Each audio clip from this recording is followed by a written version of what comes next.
perks of being a wallflower. I read an interview where you said that you really had to help, you being in it, help the film get made. Kind of, is that the case? Yes. Well, the film has some quite dark subject matter in it, and so I think a lot of studios were very nervous about making it.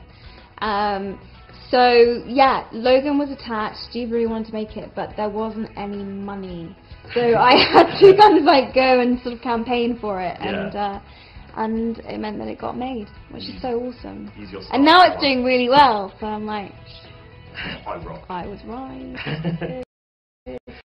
Hollywood, you were wrong. Yeah. Hollywood, you were wrong.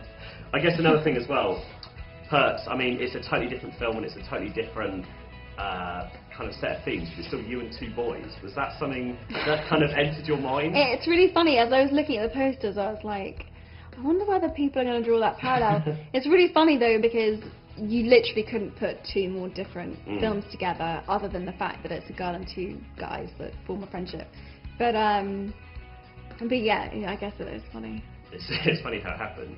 Yeah. Now, another thing, I seem to have been reading lots of interviews that you've been doing. I know, I've been doing a lot. Yeah, and another thing that you said was that you really like, you said the thing that you like doing about press junkets is that you say they're easy. So I liked doing you said that you think they're easy because you always get asked the same questions. Oh, so you're going to throw me a like totally dodgy question now? No, I'm not. But I was just wondering what's the question you've been asked most about this on the publicity trail, so I can tick it off my list.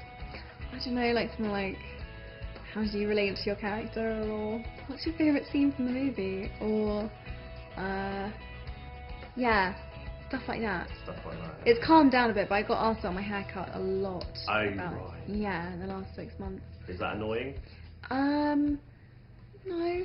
It's just you comes up. can admit it. Yeah. No, it's fine. It's fine. I guess, like, how much can you say about like your haircut? Like? I don't think that's the problem, is that I run out of things to say after a while. Yeah. But I try and keep it fresh. Yeah, you try and come up with something different. Yeah. I hope so.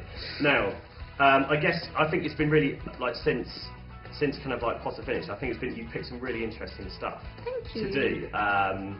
You know, with some really interesting kind of filmmakers. Is this part of a career master plan? And to ask you an awful job interview question, where do you see yourself in 20 years' time?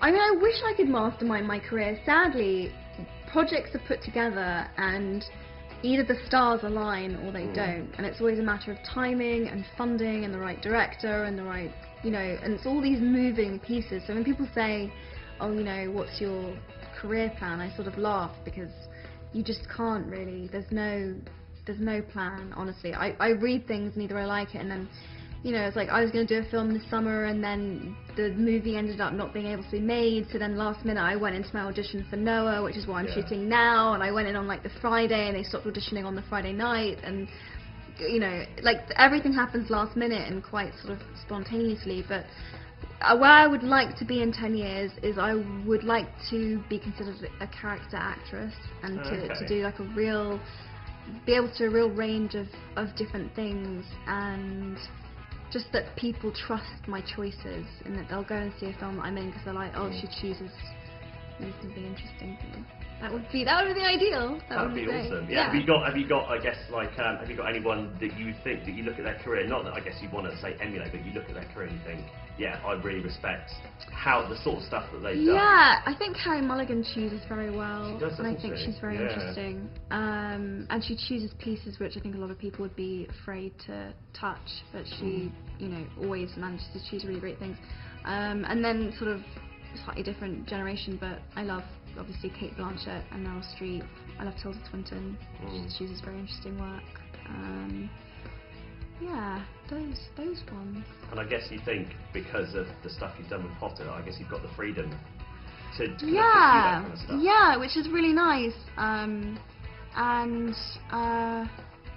It's been nice that people have said when they've seen this that they forgot who I was in it, which is nice. So it shows that hopefully, you know, the typecasting type thing hopefully won't stay too long after Potter, as long as I keep doing crazy weird parts which people don't expect me to do, so that's good. As long as you keep cutting your hair. As long as I keep, crazy it's all about the hairstyles. Basically that's going to dictate the whole of my career.